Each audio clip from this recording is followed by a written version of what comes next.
Olá, boa noite. Começa agora o Jornal da Justiça desta terça-feira, 11 de janeiro. Supremo institui política de transparência e prestação de contas à sociedade. A medida prevê a disponibilização de dados institucionais em formato aberto para utilização e reutilização pelos cidadãos. Esse é um destaque da edição de hoje. Você confere também.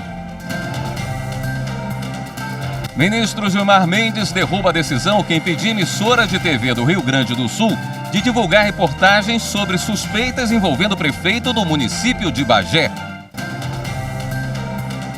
MDB questiona a unificação do horário de votação nas eleições de 2022.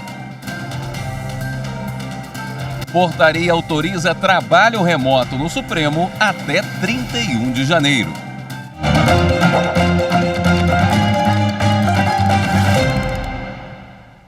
O Supremo Tribunal Federal publicou resolução que institui a política de transparência, dados abertos e prestação de contas da Corte. Repórter Marina Campos tem os detalhes. A iniciativa faz parte do compromisso do Supremo com a expansão da transparência das atividades da Corte e da participação social. A política tem como foco a publicidade de informações, serviços e base de dados, tendo o sigilo como exceção. Na resolução publicada, o presidente do Supremo, o ministro Luiz Fux, ressalta que a transparência envolve, além do cumprimento à lei de acesso à informação, a divulgação de dados sobre os serviços prestados pelo tribunal e os resultados na gestão de recursos públicos. A política prevê a disponibilização de dados institucionais em formato aberto para a utilização e reutilização pela sociedade. O meio principal de divulgação será o portal do STF, independentemente de requerimento do cidadão. E uma nova portaria do Supremo Tribunal Federal autorizou o trabalho remoto e o revezamento por escala na Corte até o dia 31 de janeiro. A medida considerou as altas taxas de infecção e de ocupação da rede hospitalar no Distrito Federal e a tendência de forte elevação da média móvel de casos de Covid-19, além do surto de gripe. Serão mantidos em regime presencial, no máximo 30% dos integrantes nas equipes de trabalho que atuem no mesmo ambiente, ressalvados os casos em que a medida traga prejuízo aos serviços. O ministro do Supremo, Gilmar Mendes, concedeu liminar a uma emissora de TV do Rio Grande do Sul que estava impedida de divulgar reportagens sobre suspeitas envolvendo o prefeito do município de Bagé. A emissora afiliada da Globo no Rio Grande do Sul, RBS-TV, havia sido proibida em agosto do ano passado de revelar dados de investigações contra o prefeito de Bagé, Divaldo Lara. A determinação foi da juíza Karine Farias Carvalho. Houve recurso, mas a proibição foi mantida pelo desembargador Jorge André Pereira Galhardi. A emissora entrou com uma reclamação no Supremo. O ministro Gilmar Mendes acolheu o pedido, liberando a veiculação da reportagem. Para ele, obter informações sigilosas da investigação não implica em ato ilícito pelo jornalista e nem legitima interferência prévia do Poder Judiciário. Citando uma decisão da Justiça americana, o ministro afirmou que somente uma imprensa livre e sem restrições pode efetivamente expor os atos equivocados dos membros do Estado. Divaldo Lara é investigado por supostas fraudes na Prefeitura de Bagé e nega as acusações. O partido Rede Sustentabilidade pediu ao Supremo que o governo federal mantenha a verba para o monitoramento do Cerrado. Esse trabalho é feito por satélite pelo Instituto Nacional de Pesquisas Espaciais, o INPE, e serve de base para se combater e fiscalizar o desmatamento. Na ação, o Rede Sustentabilidade alega que o país vai ficar sem referência de dados a partir de abril por falta de verbas e afirma: para manter o monitoramento, seriam necessários R$2,5 milhões por ano. O partido pede que o governo federal comprove imediatamente a destinação e a execução de verbas suficientes para a continuidade do trabalho do INPE. O relator é o ministro Nunes Marques. E o MDB questiona no Supremo Tribunal Federal a unificação do horário de votação nas eleições de 2022. A regra foi definida pelo Tribunal Superior Eleitoral, que determinou a adoção obrigatória por todo o país do horário oficial de Brasília como parâmetro para o dia da votação, no período entre 8 da manhã e 5 horas da tarde. Na ação, o MDB afirma que a medida poderá causar transtornos, já que, com a nova regra, a votação passa a ter horários distintos nos estados, fazendo com que, em alguns locais, o início seja antecipado e, em outros, ocorra atraso. O partido também argumenta que será necessário, em diversos casos, como nos estados do Acre e do Amazonas, o deslocamento dos eleitores a partir das 2 horas da manhã e de mesários e fiscais mais cedo ainda, o que pode dificultar a organização do pleito. O ministro André Mendonça é o relator da ação. O Superior Tribunal de Justiça manteve a prisão preventiva de um homem acusado de liderar grupo que roubava veículos em Alagoas. O pedido de revogação de prisão preventiva foi negado pelo presidente do STJ, ministro Humberto Martins. Segundo a denúncia apresentada pelo Ministério Público de Alagoas, o réu seria responsável por coordenar o roubo de veículos e repassá-los para terceiros, realizando o pagamento resultante dos crimes para os demais membros do grupo. O homem é apontado como um dos líderes de uma organização criminosa voltada para o tráfico de drogas e roubo de veículos em Maceió. O Tribunal de Justiça de Alagoas decretou a prisão preventiva em maio de 2021, sob o argumento de que isso era necessário para a preservação da ordem pública. Após o Tribunal Estadual ter negado o pedido de habeas corpus, a defesa recorreu ao STJ, alegando falta de fundamentação do decreto de prisão preventiva e pediu a substituição da medida por outras cautelares menos graves. Ao analisar o pedido de liminar, o ministro Humberto Martins ressaltou que a jurisprudência do STJ é firme, no sentido de que, para resguardar a ordem pública, justifica-se a segregação de agente com maus antecedentes, reincidência, inquéritos ou ações penais em curso, uma vez que essas circunstâncias demonstram a insistência na prática de delitos e, consequentemente, a sua periculosidade.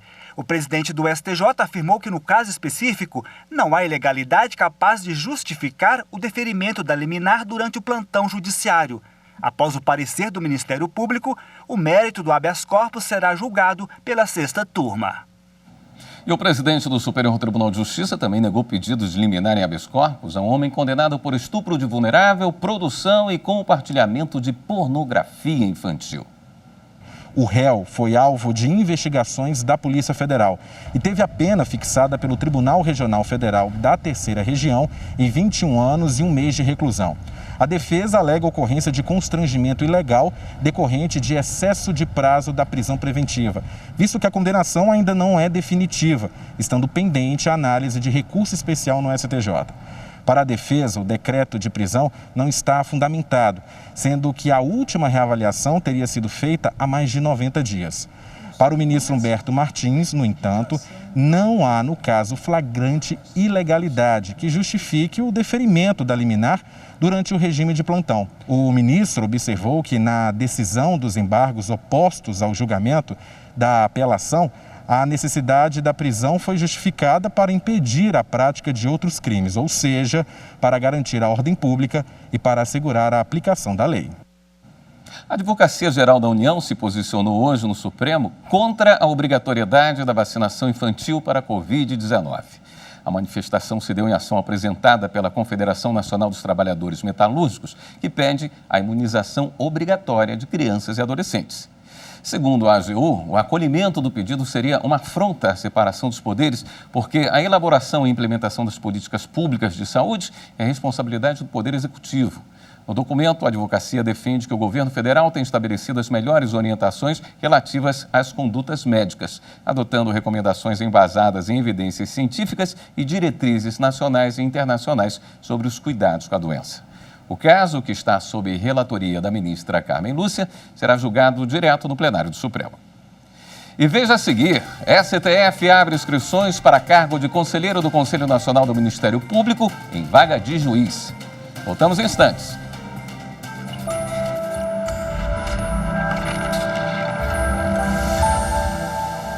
A Constituição Federal de 88 é um marco no processo de redemocratização do Brasil e superação do regime de ditadura militar.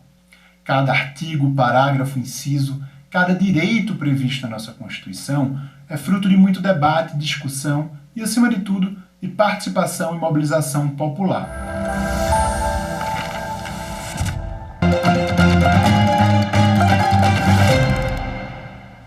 Estão abertas as inscrições para membro do Conselho Nacional do Ministério Público na vaga destinada a juiz.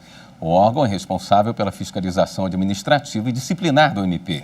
Os interessados deverão se inscrever e encaminhar currículo até o próximo dia 20 de janeiro. As orientações estão na internet, no endereço stf.jus.br/vaga-CNMP. Depois do prazo para inscrições, os currículos vão ser analisados pelos ministros do Supremo. A Corte é responsável por indicar um dos juízes que integram o Conselho, conforme estabelece a Constituição Federal. O edital para a seleção foi publicado no Diário da Justiça Eletrônico desta segunda-feira. O Tribunal Regional Federal da Primeira Região decidiu que o sistema de cotas que dá prioridade aos estudantes residentes na região da instituição de ensino ofende a Constituição Federal. A quinta turma do Tribunal Regional Federal da Primeira Região considerou ilegal a aplicação pela Universidade Federal do Acre, a UFAC, de bônus regional de 15% aos candidatos que tenham cursado o ensino médio no Acre e em localidades vizinhas. Uma estudante recorreu ao TRF1 pedindo o recálculo da nota dela para a obtenção de vaga no curso de medicina. Ela alegou que não alcançou a pontuação necessária no Exame Nacional do Ensino Médio, o Enem, devido à aplicação do bônus regional. O relator do caso, o desembargador federal Carlos Augusto Pires Brandão, analisou que, para além do sistema de cotas étnicas e sociais destinado aos alunos de escola pública, a UFAC criou um critério de inclusão regional aplicável às vagas destinadas à ampla concorrência. Segundo o magistrado, que foi seguido à unanimidade pelos demais membros do colegiado, o critério de inclusão regional extrapola o poder regulamentador da instituição de ensino superior e afronta o acesso à educação e também os princípios da isonomia e da legalidade previstos na Constituição Federal. A Advocacia Geral da União montou uma força-tarefa para monitorar demandas judiciais relacionadas à realização de leilões de energia. Confira na reportagem.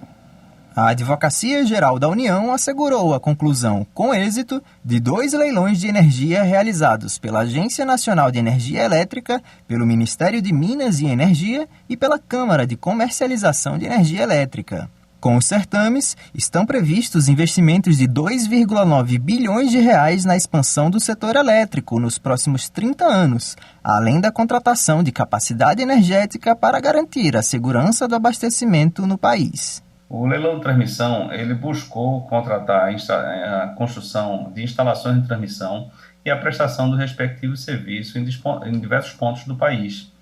A finalidade dessas instalações de transmissão é aumentar a capacidade de transmissão de energia elétrica, bem como conferir segurança do abastecimento. O leilão de reserva de capacidade de energia, à sua vez, ele se destina a garantir a segurança do abastecimento de energia elétrica para os próximos anos, com início de fornecimento em 2026. Para garantir a realização dos leilões, um grupo de advogados públicos atuou em regime de plantão, monitorando o ajuizamento de eventuais demandas judiciais que pudessem interferir nos procedimentos licitatórios. Nenhuma ação prejudicou a realização dos procedimentos, mas 4 empresas chegaram a obter decisões no Superior Tribunal de Justiça autorizando a participação no leilão que contratou reserva de energia. A matéria, no entanto, continuará a ser discutida no tribunal. O leilão de transmissão de energia compreende a construção e a manutenção de 902 quilômetros em linhas de transmissão, além de 3 subestações de energia. Os empreendimentos ficam nos estados do Paraná, São Paulo, Bahia, Minas Gerais e Amapá. Incluindo a operação da transmissão de energia, 2 bilhões e 900 milhões de reais deverão ser investidos nos próximos 30 anos. Já o leilão de reserva de capacidade garantiu que, a partir de julho de 2026 e no prazo de 15 anos, os empreendimentos contratados deverão oferecer a potência pelo preço ofertado no leilão. Isso deve ocorrer apenas quando o operador nacional do sistema solicitar, em momentos de pico da demanda dos consumidores. Essa medida reduz custos na geração em períodos secos, em especial nos anos de escassez hídrica, como verificado em 2021. A Justiça Federal negou a suspensão de sessões presenciais no Conselho Administrativo de Recursos Fiscais, o CARF. Advogados que atuam no Conselho entraram com o mandado de segurança por conta do avanço dos casos de Covid-19 na capital do país. De acordo com a decisão da Justiça Federal, não há ilegalidade na portaria do Conselho Administrativo de Recursos Fiscais, que determinou o retorno das sessões presenciais do CARF nos meses de janeiro e fevereiro deste ano. Na decisão, a juíza Flávia de Macedo Nolasco ressaltou que a portaria traçou diretrizes de segurança sanitária para a retomada das sessões e que não cabe ao Poder Judiciário interferir no assunto em respeito à separação dos poderes. Na decisão, a juíza também destacou a falta de documentos oficiais que comprovem o agravamento da situação de casos de Covid-19 no Distrito Federal. Veja a seguir, os sistemas político e eleitoral de Portugal são tema da segunda reportagem da série Eleições pelo Mundo, do Tribunal Superior Eleitoral. Voltamos em instantes.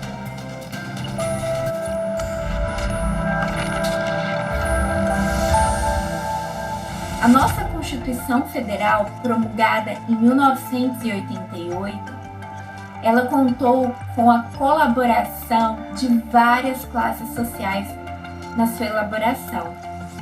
E logo ali, no artigo 1º, parágrafo único, já se demonstra todo o espírito democrático em que foi elaborada a nossa Constituição, porque ali consta que todo poder emana do povo.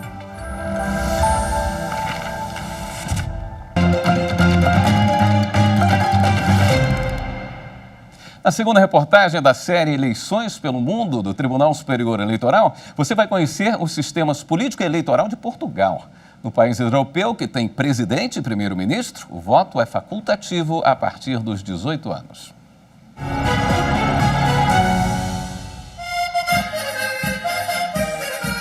Os encantos de um país com 878 anos e pouco mais de 90 mil quilômetros quadrados. Portugal foi o primeiro Estado-nação da Europa e espalhou a própria cultura pelo mundo. Mas não se engane com o idioma. Nas terras lusitanas, giro significa bonito, verniz é esmalte e faixa de pedestres é passadeira. As distinções não param por aí.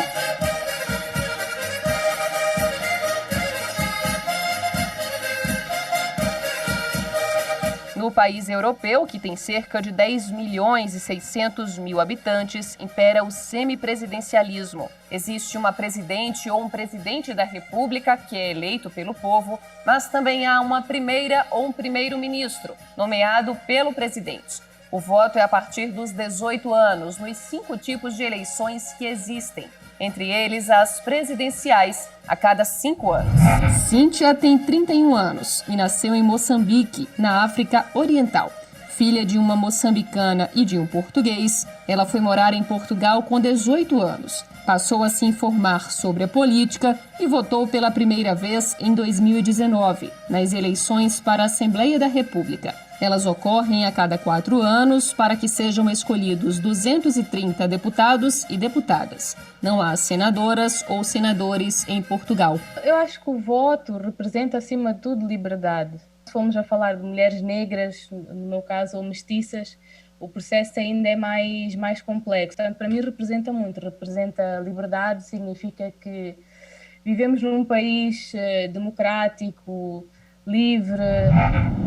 Participar na vida política é um direito de todos. Eu decido. Eu voto. Foi de Portugal que herdamos o sistema de justiça eleitoral, com tribunais próprios, e os portugueses também têm mesários. O voto é secreto, facultativo e por cédula de papel. O resultado costuma ser divulgado no mesmo dia da eleição. Como Portugal é uma democracia muito consolidada, tem instituições muito fortes, tem um sistema político já consolidado. Nós não tivemos, por exemplo, nenhum tipo de problema com relação à legitimidade das últimas eleições no país. O cientista político avalia que a cédula de papel funciona bem dentro da realidade cultural de Portugal, mas que no Brasil, com regiões tão desiguais e quase 150 milhões de eleitores, a urna eletrônica é a melhor escolha. Deixa o processo de apuração muito mais crível, muito mais seguro, né? Então isso gera ali uma estabilidade política muito grande, não é? Em qualquer eleição, né? É uma resposta muito simples a dar aos eleitores que questionam, né, o sistema eleitoral, né? visitem os outros países e conheçam as suas realidades, né? E vejam, por exemplo, se eles ainda têm práticas que no Brasil ainda existem, né? Por exemplo, do voto de cabresto. Cíntia diz que confia no sistema eleitoral português, mas acha que ele pode melhorar. Nós estamos numa era digital crescente e acho que se pode encontrar mais cedo ou mais tarde uma solução online, digital. Nós podemos votar, por exemplo, a partir de casa.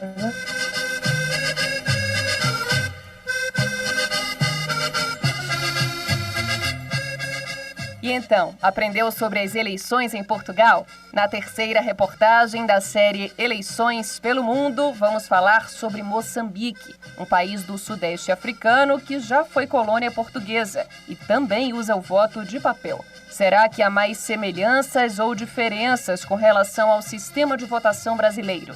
Vamos descobrir? E na retrospectiva 2021 do Supremo Tribunal Federal, você vai ver que dispositivos da reforma trabalhista que obrigam o trabalhador a arcar com honorários de advogados e peritos caso perca a ação, são inconstitucionais.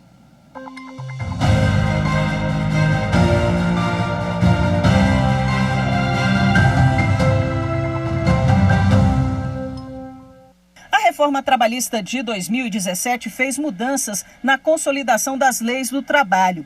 A Procuradoria-Geral da República questiona no STF os dispositivos que estabelecem que, mesmo sem capacidade financeira, o trabalhador tem de arcar com os honorários de advogados e de peritos caso perca a ação trabalhista. E que, se faltar a audiência inaugural, o trabalhador também tem que pagar as custas do processo como condição para propor nova ação trabalhista. O julgamento começou em 2018. O plenário, por maioria, decidiu que o artigo da CLT, que determina o pagamento dos honorários periciais e advocatícios pelo trabalhador que perdeu a ação e é beneficiário da justiça gratuita, quando ele tiver algum crédito a receber em outra ação, é inconstitucional, porque restringe o acesso à justiça ao trabalhador e à assistência judicial gratuita. Já quanto ao pagamento de custas pelo beneficiário que faltar injustificavelmente à audiência inicial, vale o que está na reforma trabalhista. Prevaleceu o entendimento da divergência. Não entendo razoável a responsabilização nua e crua, sem uma análise se a hipossuficiência deixou ou não de existir, do beneficiário da justiça gratuita pelo pagamento de honorários periciais, inclusive com créditos obtidos em outro processo.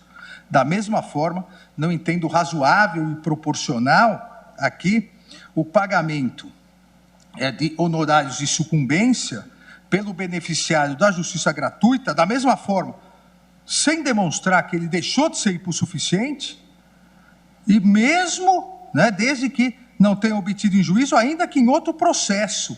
Ou seja, essa compensação processual, sem se verificar se a hipossuficiência permanece ou não. As medidas legais restringem a essência do direito fundamental dos cidadãos pobres de acesso gratuito à justiça do trabalho, em defesa dos direitos laborais e em deprimento, em violência ao artigo 5º, inciso 74 da nossa lei fundamental. Ficou vencido o relator ministro Luiz Roberto Barroso, que havia votado no sentido de que essas mudanças não ferem a Constituição, porque buscam evitar a judicialização excessiva das relações de trabalho. De acordo com Barroso, os dispositivos questionados evitam demandas irresponsáveis, muitas vezes incentivadas pelos próprios advogados. Ainda ressaltou que o custo individual do litígio não pode ser menor do que o custo social. Não há gratuidade. Não existe gratuidade na vida. Portanto, nós estamos definindo quem paga. Se é o pobre que nem esteve em juízo, ou se é o pobre que esteve em juízo e ganhou dinheiro.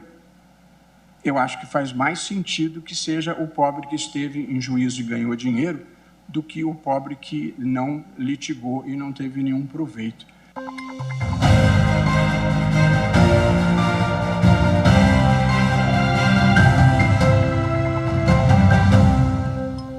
E o Jornal da Justiça fica por aqui. Para você, uma boa noite. Até amanhã.